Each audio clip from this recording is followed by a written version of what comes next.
Hey Dynamite fans, we have a great show coming for you this Monday. So, quick sneak peek. We're going to have this Barbarella trade paperback, and it's Volume 1, Red Hot Gospel. Really, really, really cool that we finally have one of those. We're going to have Civil War commission cover art by our favorite Ken Hazer. Who doesn't love Ken Hazer? We're even going to have Gunslinger Spawn, number 1, guaranteed 9.8 for CGC. And what's really, really cool is that we're going to have something that we've never, ever, ever had on the experience before. But I'm not going to tell you what it is, because you got to watch Monday to find out. So, reminder, this Monday, March 14th, 6 p.m. on the experience. You got that? It'll be me and Rex and John and Robbie, and we are very, very excited for you to join us. See you then. Hey everybody, welcome to Pop Culture Philosophers. It's Friday. I'm here with Rex then from Dynamite. What's up, Rex? How you doing? I'm doing good. What's going on, Robbie? Chilling. A little bit, got a little bit of a cold or a sinus something going on, man. So I hear it. Yeah, but I'm still here because this is a fantastic topic that we have today. Rex has got a list of the alleged best horror movies of all time, and we're going to be talking about this list. I don't know what's on this list. I am a horror fan. So I'm really excited to get into this whole thing. And I will remind everybody to drop a comment below. It will enter you to win the contest that we'll announce on Monday Night Show over at the EXP for the Comics Collectibles show with Rex and John and Rockin Robbie, of course. So it's going to be fun. All right. So the horror topic, hopefully Stevie B tunes in, is for Stevie B, because we were supposed to talk about this in the experience and somehow we got sidetracked. That never happens. And we never got to the topic, and we talked maybe 3 or 4 minutes about it. So the question is, do we want to start at a top 10 or top 20? So you got a top 20 list is what you're saying? I think I've got a top 30 list that I found. Let's I think maybe we should be safe and just do the top 10. I agree. I agree. How about top 13? There's some I would put in the top 10 that are in the top 20, but we'll come back to that then. Okay. But or we could briefly go through 20 through 10. We could. All right. We should have pounded this out before we, started broadcasting, but it's okay. That's what we do. You mean planning? Wait, who plans what? Yeah. That wouldn't really be us, would it? But I know, right? Before we get into it, though, I did want to just touch this real quick, because before we started recording, we were going on and on about basketball, but yes, thank the gods they worked out the baseball deal. So baseball's coming back, but I'm still not watching. Still encouraging everybody to check out softball, because I did check out some softball over this last week. And you're right, man. Such a fast-paced sport, so fun. It was scratching that itch, but I am glad that the players union and the MLB got it worked out. I'm glad that the extra inning second base runner is gone. I always hated that. I'm glad we're back to 9-inning double headers. So there's a lot of changes that I'm pleased with the baseball game. I'm not happy with the bigger base. I'm not happy with the shift. Okay. The new shift rule. Okay. Yeah. But beyond that, I'm just not happy with baseball as a whole. I think that everybody was playing chicken, and the only people paying for it were the fans. Okay. And I see no reason to continue. And please, this has nothing to do with the game. I love the game. But in my opinion, they were playing chicken at the expense of the fans. And who puts these billions of dollars in their pocket every single year. And I'm not supporting of the players. I'm not supportive of the league. I'm not supportive of anyone, because you want to talk about first world problems. These are first world problems. When you're arguing because the minimum salary for an MLB player needs to go from 500 some thousand to 700 some thousand, eventually capping after this new CBA they signed, capping at 780,000. I mean, and then you got players. Now, granted, I believe, the era of Curt Flood and the players and everything else, that they deserve more of the revenue, but when you're arguing like that about this stuff, and there's war going on in the world in Ukraine and stuff, it's fallen on deaf ears for me. It's like, who else gets an opening salary of $700,000? You name an industry where that happens. Right, a bench for the most part. Manfred and the rest of the league should and the Players Association should have a heartfelt apology to every fan out there. But I'm personally going to, I'll follow my Phillies and watch the stats, but I refuse to watch a game or go to a game this season. I just feel, that when you have, I bring up softball because it's what I'm most familiar with, but you have tons of different athletes out there that don't make anywhere near that play and sacrifice their own lives to be a part of that game, and for millionaires and billionaires to cry foul and not even an abject apology to the fans. We're so sorry we did this to you. You know what? Listen, my few dollars don't mean nothing, but everybody does this. They'll start to feel the pinch. Have respect for where the revenue comes from, and that comes from us as fans. And to treat us like this to me is just an atrocity. Yeah, I think it's kind of sad because for the MLB, the players, for so long, they were the bottom rung. They barely made money. They weren't it was the owners, right? And we like to talk about how much money the baseball players make, and $700,000 a year. Yeah, I'd like to start that. I'd like to start there. But those owners, it's ridiculous the amount of money they have. When people talk about the difference between billionaires and millionaires, it's staggering. There's a long way from $1 million to $1 billion. But I totally agree with that as well. It's sad to see a sport that was so at times behind the curve, but at times ahead of the curve of trying to bring in more revenue streams for the players, for protecting the players, and the idea of the worker versus ownership, right?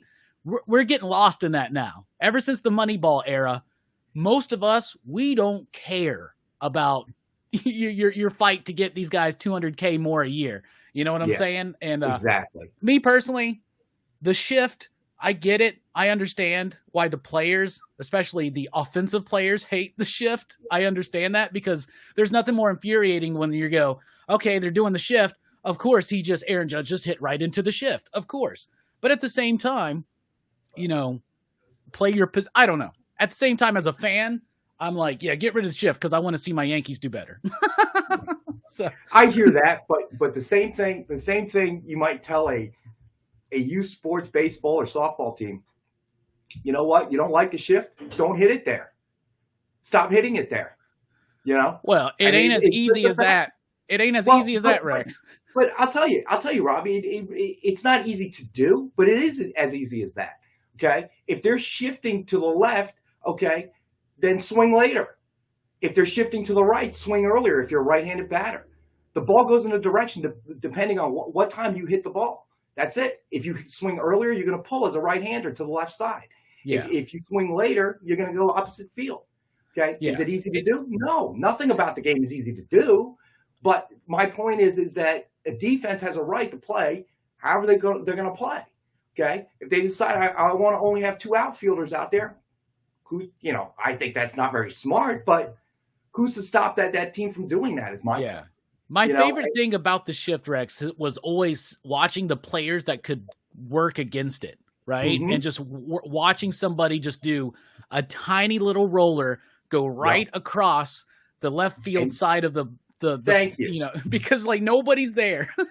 It just exactly. That you're totally right. It's with the shift, it's not all in the defense's favor.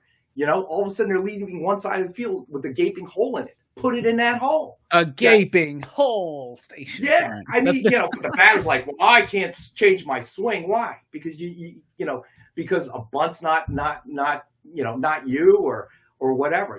Any MLB player that bunts has my respect. Because then you're not thinking about yourself or your stats. You're trying to get on base and you're trying to help your team win the game. Oh, you mean you're actually playing the game?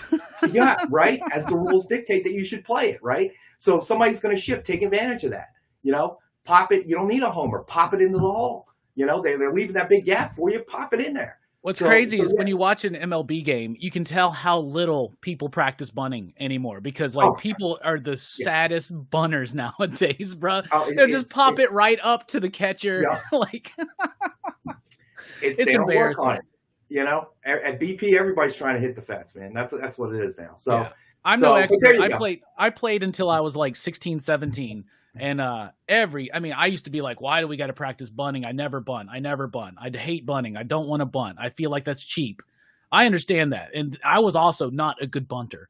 And one time I almost broke my finger trying to bunt. So like the ball hit my finger. Funny. I was holding it wrong. You know, it's funny that you mention it, right? Because obviously in softball, bunting or drag bunt is much more frequent than it is in baseball, and it's less likely to be successful, but it's used more because of the shorter field. My daughter never really bunted in her high school career. Okay, she was actually she holds a record at her high school. She hit 7 home runs across 6 games. But when she got to college, it made her bunt, and it was the funniest thing because I was so nervous. I didn't, we really didn't work on it. She was a power hitter, and she had this push bunt one time, and it wasn't a great bunt, but usually on a bunt, your corner's closed, right, onto the plate. Well, she bunted it. It was actually kind of like a slow grounder. And I remember first base and third base comes in, second base goes to cover first. Okay, the pitcher's trying to come in, and it goes past both the first baseman and the pitcher right into the hole where the second baseman's not at because she's covering first. Single. Okay. Yeah. I mean, it wasn't a pretty bunt, but I was like, wow, you couldn't have planned that any better. I said, did you plan that? She goes, no, I just was hoping not to strike out while I was bunting. Yeah, right. That's awesome. So, And one of the craziest things, man, even if you look in the last 5 to 10 years, small ball still works because people aren't used to it. They don't know how to defend against it nowadays because they're just expecting, a line drive, or they're expecting somebody to swing for the fence. Being a Yankees fan, it's frustrating when sometimes you're like, all you have to do is get a single, bruh. Especially that's all you got to do.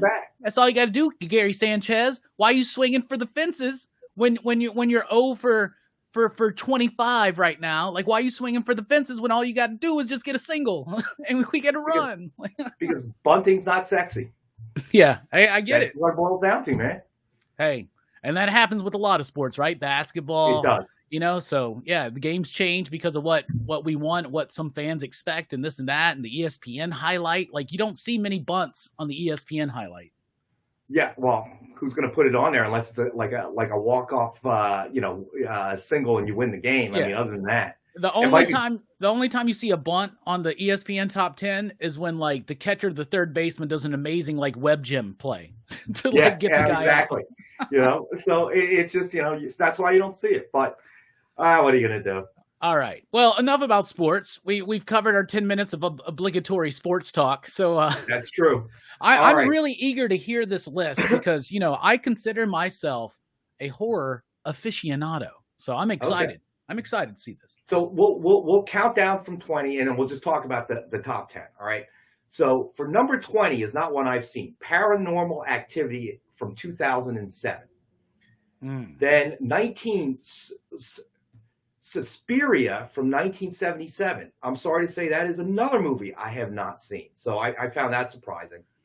Number 18 is The Descent from 2005. I'm sorry to say I have not seen that one. I've seen all 3 of these so far. Well, you're a horror buff, so I would expect that you would have. Number 17, It Follows from 2015. I've never seen that. And then this one was a personal favorite of mine, so I'm a little disappointed it ranked so low. But number 16 is An American Werewolf in London from 1981, which I thought was a tremendous movie. Great movie. Let's see. Then number 15 is Wreck from 2007. Oh, and this is one of my most hated ones of all time. It actually made me a little nauseous when I came out of the movie theater. Number 14 is The Blair Witch Project from 1999. That was the first person one, and she would put the camera in her face, and all you saw were her nose hairs, and it was bouncing around all over the place. The snot bubbles. I was like car sick when I came out of that movie. It was horrible. I didn't think it was that scary. Okay. All right. So number 13 is The Witch from 2015. And then number 12 is The Wicker Man from 1973. I feel like I saw that, but I can't remember what it was about. It's about that dude that like goes to this like, it almost looks like a Celtic hippie commune or whatever, and he's investigating something. Oh, yes. And they wind up sacrificing him at the end. Yes. They remade it with Nicolas Cage, but not as good as the original. So, all right. So then number 11 is Get Out from 2017. All right. And then we get to the top 10. Before we get to the top 10, I'll go ahead and we'll mention this. So the first one was Paranormal Activity, number 20. Yes. I understand the significance of that movie. It was the found footage fad, you know, and I know people personally that are really scared by the Paranormal Activity movies, but they've never been my biggest deal. Their number 19 is my number 1, Suspiria. Really? Suspiria is a Dario Argento film. It's Italian. It is beautiful. It's about a dance school in Germany that is actually a coven of witches, right? It is so freaking amazing, visually stunning. The soundtrack is amazing. It's got a dreamlike quality to it that I think is amazing. It's one of my favorites. The Descent, I do not like that movie. I never saw It Follows, and I never saw The Wreck. I still have yet to see The Witch, right? But I actually own The Witch because it was like Amazon had it for $5. I hear it's really good. American Werewolf in London. Look what I just got, Rex. Nice. It was the a groundbreaking movie, I thought, really. Dude, the special effects, you know, Rick Baker won the very first Academy Award ever given for makeup effects for this movie. It was phenomenal. You could see the hair growing out of his body, which was just, was phenomenal. And I thought it was really, it was really, the cast was really good because the guy who was in the lead used to make those Dr. Pepper commercials. And it was like jarring to see him in a horror film becoming a werewolf. It's like you used to see him on TV singing, dancing about Dr. Pepper. Yeah, his name, like John Naughton or something like that. Yeah, right? something like that. Yeah. And so I thought that was interesting. Blair Witch Project, back in 99 or whatever, when it came out, I was all about it. I still think it's a really interesting kind of movie that they did. But it obviously doesn't age very well. It's not very scary. It did cause motion sickness. It's like recorded on like 8mm VHS or something, you know, but it was the story behind it. Like the marketing behind that movie, I think is the most ingenious thing about it. I would agree with that. The marketing was the first of the movies that was truly just marketed through the internet. And I think demonstrated the power of the internet because everybody was buzzing about it. My then ex-wife insisted we go see it, and I walk out and I got to throw up in a paper bag. And I'm thinking, wow, that was marketing genius because this movie sucks. And they meanwhile, as you're walking out puking in a bag, people are walking in being like, man, this movie must be gnarly. Yeah, I remember trying to counteract that internet marketing. Everybody's like, oh, you saw it? I go, yeah, it sucked, dude. Don't go. Okay, there's nothing scary about it. It'll make you sick. That's all I can tell you. Don't eat beforehand. Don't buy the popcorn because you're gonna yak it up as soon as the movie's over. And then at number 11, they got Get Out, which I think Get Out is an absolutely remarkable film. I also like Us, the Jordan Peele follow-up. I think I actually like Us better. That's not a popular opinion. I understand that. But I'm a big fan of his works. I'm really excited for his, looks like he's doing an Alien movie coming up this year called Nope. The trailer of that looks really cool. So I'm suspicious of this list, Rex. I'll just say that. Well, then let's look at top 10. All right. So top 10, number 10 is 28 Days Later from 2002. I did see that movie. It was scary in the concept of could this really happen sort of thing, but I don't know if it was horror kind of scary, but it was a good movie. I enjoyed it. I think. Number 9 is Scream from 1996. Then number 8, and here's the argument that we've always had along the way, is Alien. So that I thought was very scary and very well done. Yeah. 7 was Jaws from 1975. Number 6 is Halloween from 1978. Okay. Number 5 is The Exorcist from 1973. And this is probably the only one in top 10 I don't think I've seen. Number 4 is Hereditary from 2018. Good movie. Then number 3 is The Thing from 1982, the one with Kurt Russell. And then number 2 is The Texas Chainsaw Massacre from 1974. Wow. And then number 1, do we have a drum roll? I'll never ask for that again from you, Robbie. So number 1 is The Shining from 1980. Which I would agree with, and I don't want to say it was my favorite horror film through the years, but it became so in the last several years. I think about 4 or 5 years ago. And the reason was because a totally last minute thing. My daughter and I went to the Stanley Hotel in Estes Park, Colorado, which is pretty close to the entrance to the National Rocky Mountain National Park. And it was just a fluke thing. It was we went to the visitor center because I'm an old man. I do that, right? So if I'm a tourist, I get to a place, visitor center first. My daughter's always, why do we have to go to the visitor center? Because we're visitors. I need some pamphlets. I need some pamphlets. Yeah, I need pamphlets. I need maps. She goes, Dad, we can look at everything on the phone. I'm like, no. But they have coupons. Pamphlets. I'm grabbing them. My tax dollars have paid for this. I want them. Okay, you're never going to read them. That's not the point. Okay, I remember as we were flying home, I'm packing all those pamphlets, and she goes, "What are you doing? You're never going to use them again." I said, "It's memorabilia from the trip. Just be quiet and pack your own crap." Coming don't soon, bother the old man. Coming soon, Rex is launching his own YouTube channel where he shares his travel pamphlet collection. Yes. I think one day it's going to be, people spec comics. I spec, travel pamphlets. Right?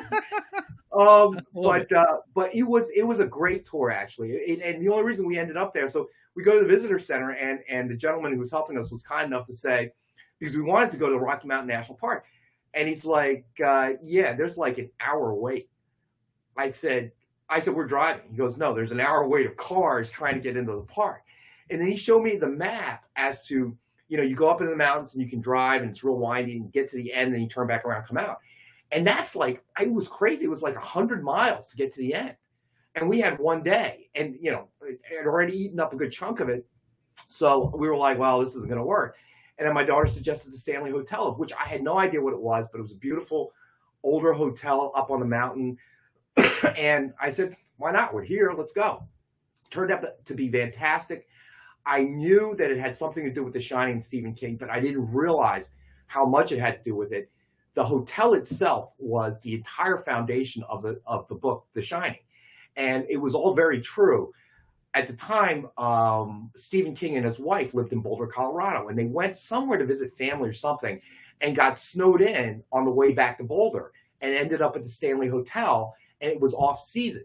So there really wasn't anybody there. There was a bartender and I think, some support staff there, but that was it. And it's a huge hotel.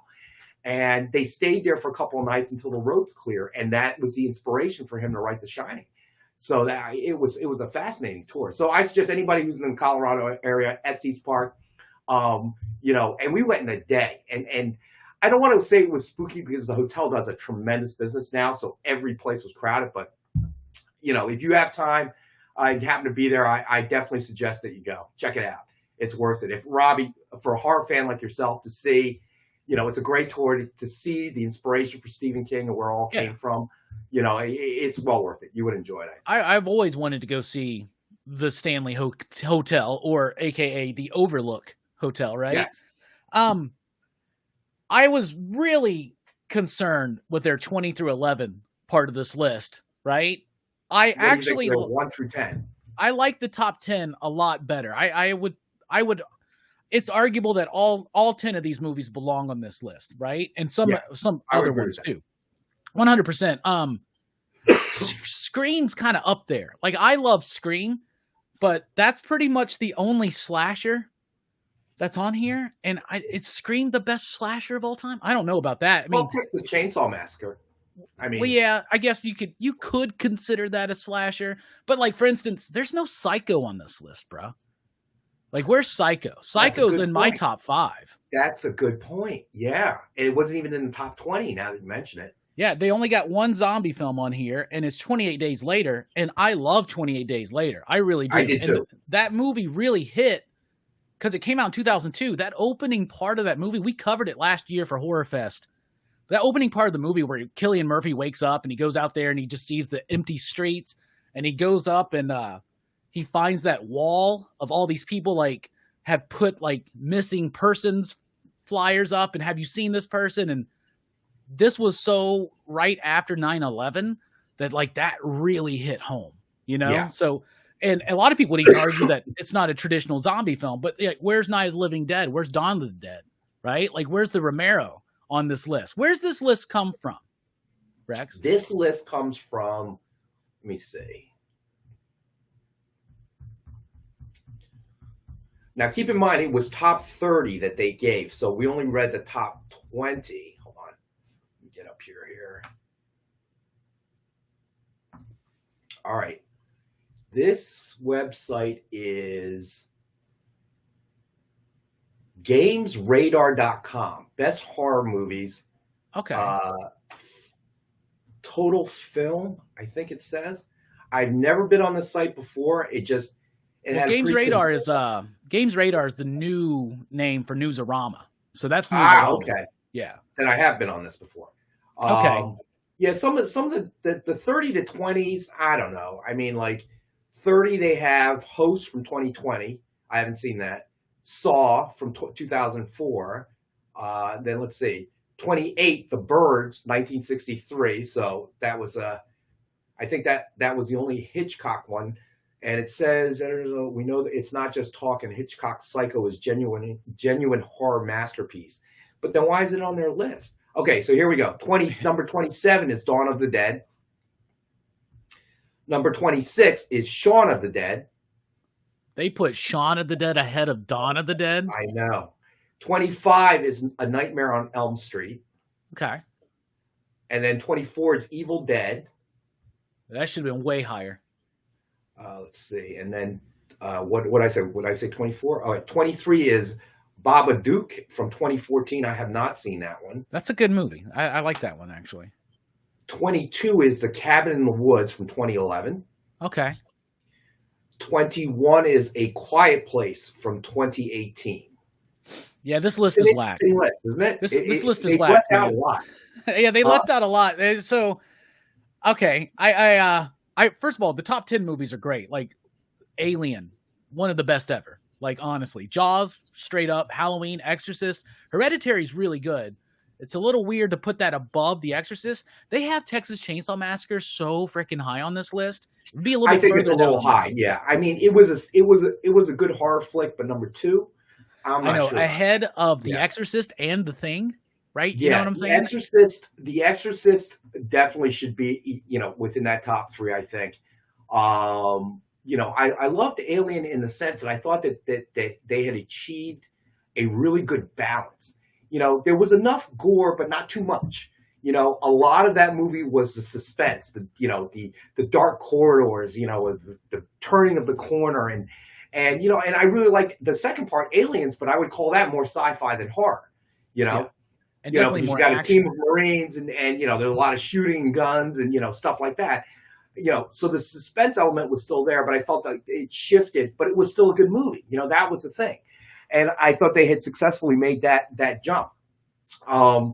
Exorcist, without question. I mean, it scared the bejesus out of me. I mean, it was, it touched on so many things, religion and the devil and, possession and faith, all that stuff. The loss of faith. That's one of the biggest themes in that movie, because a lot of people forget about this until they rewatch it. But that priest, not the main exorcist who winds up getting killed, but the priest who the story's about, he's the whole movie. He's like doubting his faith. His mom has died. He's going through a crisis, and then this is the ultimate attack, and he winds up having to sacrifice himself to save this girl at the end of it. And it's a chilling ending to me in that movie.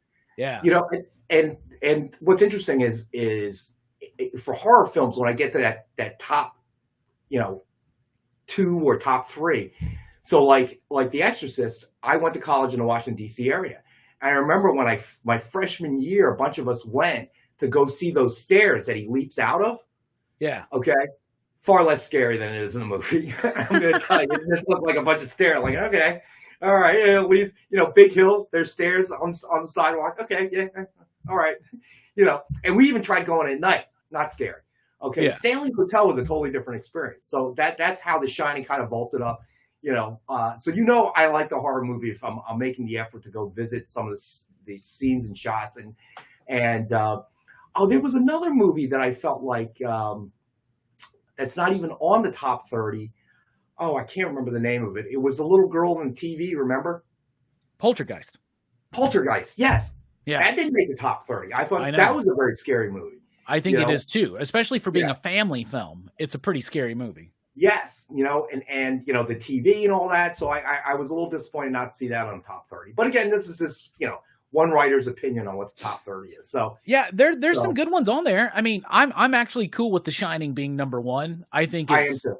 I think it's amazing. It's not my personal number one, but it's definitely on my list. It's a suspect list though after the top 10. And even in some of the top 10, like 28 Days Later and Scream, definitely top 50 worthy to me, but not top 10 worthy. I would agree with that. Yeah, I would agree with that. I would definitely move Poltergeist in the top 10. Okay, for myself. I never rank them from 1 to 10. I just say it's my top 10, kind of being a little bit vague like that. But I would definitely put Poltergeist in there because I remember watching that movie.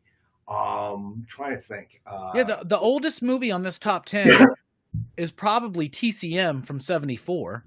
Exorcist. I know the oldest one is The Birds. Well, not on the top 10. 10 or top 30? Oh, top 10. Now, I think Exorcist actually was like 73 or 4, right? So Hold on. Those are the oldest ones there. Yeah. Shining's from 1980. The Thing's from 82. The Thing is a masterpiece for me. Like, I'm glad they got The Thing. And it was, I think, really the first time I want to think that we saw Kurt Russell in a different role that wasn't a Disney related or, I feel like that was one of the first, right? Yeah. Because even though the computer that wore tennis shoes sounds like it should be a horror movie. Just saying. It sounds like it should be, but it's not. But so, because I'm thinking that Escape from New York came out later than that. Escape from New York's probably 1980, if I had to guess. Yeah, that's what I'm thinking, right? And then at that point, he had truly, separated himself from his Disney roots, so to speak. 81. So it would have been the film that they probably would have done right before The Thing, him and Carpenter. Right. I want to say I think Jaws was a good selection, but it hasn't aged quite as well, in the sense that and that's partially because of special effects, and what we accepted in 1975, now at 2021 we won't really accept. So I feel like that kind of hasn't aged as well. But The Exorcist, you go back and watch it, or The Shining, go back and watch it. That has aged well. It's still scary, because they don't make that heavy reliance on special effects. And I think that's important. Yeah. And even with Jaws, because they couldn't get the shark to look good enough, so they actually used it a lot less than they wanted to, which actually leads to it still being a little bit better than it would have been. If they would have been able to go full out. When you couldn't, because all you would see would be the dorsal fin coming across the water and then the soundtrack itself. So I think that helped the movie. I think if they ended up showing it too much, it would have hurt the movie. Absolutely. Because you get the other iterations of Jaws, and it just got less scary, and it was just like, fake shark. We've all been to Universal Studios. We've seen the fake shark. It's all good. It's not scary, kind of thing. But when it first came out, I remember I was pretty young, and my mom just loved horror films, but really loved disaster films. My mom was a huge disaster film fan. Yeah. And I couldn't sleep that night, dude. I'd be laying in bed, and all I could see was the shark around the edges of my bed. It was just like freaking me out. So that one stuck, but going back and watching it today, it's like, not really as scary. What are your favorite horror movies off the top of your head? Like, which ones do you think are? Obviously, you like The Shining. So I like The Shining. I like Poltergeist, as I mentioned. I'm trying The Exorcist. Obviously, these were the movies I remember as being young and just really scaring me to death. Yeah. Trying to think. 28 Days I liked a lot. I just, it kind of had that dystopian end of world type of thing, even though it was zombies, but the concept of just walking out to a ghost town, a major city being ghost town, that was probably more frightening than anything else. Alien, because I'm a huge sci-fi fan, and it mixed the two genres together for me. And I thought that it was just a very well done movie, making use of, just nothing more than really a dark hallway or tube of some type, and what's laying beyond that, and then, even just being on the radio trying to call somebody, like Captain, Dallas, nobody's answering. And just those moments and the close-ups of Ripley, it frightened you because you could feel she was frightened. Yeah. And Texas Chainsaw Massacre, I'm glad I watched it, but, I was never, Halloween I was a big fan of, because, when you make too much use of like slashing and dicing, and it just, you become desensitized to it, Oh, Nightmare on Elm Street, I have to admit, Yeah, was one of my favorites. that's a Because great one. yeah, because the concept, it was the whole concept of going to sleep, and just because you're completely unprotected when when you're sleeping, you can't protect yourself from your own mind. So that had an element in it that really really was quite scary. But then they just went back to that well too many times. I mean, Yeah. they just killed it. They pounded that to death. But the first one I really enjoyed. Yeah, I really like 1, and I really like part 3, The Dream Warriors. That's a really good one for me. That's the one where Wes came back and did some of the story, Frank Darabont too. This list is interesting. It's got some ones that definitely I think deserve to be on there. I would highly recommend that you watch Hereditary. It is disturbing. I think that's a good one to recommend to you. Some of my favorites. Some of these were on this list. Most of them were not, but some of my favorites. I'm going to just go through a list real quick. I wrote down Off the Dome, The Monster Squad. I'm a big fan of that one for kids. The Last House on the Left, the original one by Wes Craven. That movie still gets me. So does The Hills Have Eyes, the original Wes Craven one. They don't have any Japanese horror here, which I think is an overlook. Audition by Takashi Miike, I think is absolutely a fantastic film. Halloween, of course, The Exorcist, Hellraiser. I love the first Hellraiser film. Reanimator is one of my favorite horror movies that's also messed up but very funny. The Thing, The Beyond, which is a Lucio Fulci film. I got Alien, Gremlins on the list. The Evil Dead, to me, is a top-tier horror film, and it should be in the top of anybody's list. It's so far down in the top 30 here that The Shining is one of mine. Then my top 5 favorites. Number 5, Psycho. Number 4, The Bride of Frankenstein. There's a severe lack of classic horror on this list. I would At number agree. 3, I'm going Day of the Dead. I know a lot of people prefer Dawn or Night, but there is something about Day of the Dead that really gets me. The 80s vibe. It's some of the best Tom Savini makeup effects you'll ever see. The zombies look the best out of any zombie movie. All practical effects, about a distrust of the government and the military and in the 80s, and it fits so perfectly there. My number 2, the original Dracula with Bela Lugosi. I mean, Wow. the reason why we see that introduced all the gothic visual representation that you see in horror films. Bats, spiders, dark stairwells, and big staircases and big gothic castles. Like, that is all there. Todd Browning came across developing the visual language of the horror film in one of the very first, it was the very first talking horror film, right? And Todd Browning was a silent movie director, and you can feel that. My number 1, though, is Suspiria by Dario Argento, which is just such an experience. It doesn't have the tightest story, doesn't have really great character work. That's not what Dario Argento cared about. He cared about putting you in a dreamlike kind of situation. It's got beautiful, crazy colors, textures on every wall. I highly encourage you checking it out. They remade it a couple years ago. A lot of people like that remake. I don't, but it's because I can't divorce myself from the original, because to me, it's just one of the top-notch movies ever. So this list was interesting, man. This was a good discussion. We should do more of these, looking at these lists and seeing if we agree with them, right? We should probably do. I mean, since something was floating in my mind, but it just went right out there. But I was thinking maybe we do horror TV series. Oh yeah, horror TV series. We could look at somebody's list of the best comic books or the best comic artists and things like that too. We should actually do this every so often. Look at a list and then tell everybody why it's wrong. I like it already. Yeah, me too, man. All right, so what to you are the best horror movies? What did you think of this Games Radar list? What did you think about our picks? Let us know in the comments down below. You'll be entered to win a contest. We'll announce that winner on Monday's show. And when you're on Monday's show, there's a link in the description below, by the way, to the experience. So you can sub up, because great shows there with Miss Jen from Space Cadets. Great shows with Nick Barucci doing original comic book art. And, of course, Rex doing the Comic Collectibles show with me on Monday nights and with AR Comics on Wednesday nights. Lots of great stuff over there. But comment below. And if you're part of that Monday show and you involve yourself in the chat, you get entered to win a contest that we announce on our Friday show. So let's announce the winner. Oh, hold on. I got it loaded up. Oh, hold on. I got to go get the card. I'll be right back. All right. While Rex goes and gets the card, I will go ahead and let everybody know that we're right in the middle of March Madness right now. It is our mini horror fest that we do here at Pop Culture Philosophers, along with Dylan's Horror Show. We've already done the Entity and Manhunter, and then this upcoming week, Saturday night, we got Dead and Buried over at Dylan's Horror Show, and then From Beyond, Monday night on PCP. Got a great list. Check it out. Lots of great movies coming up.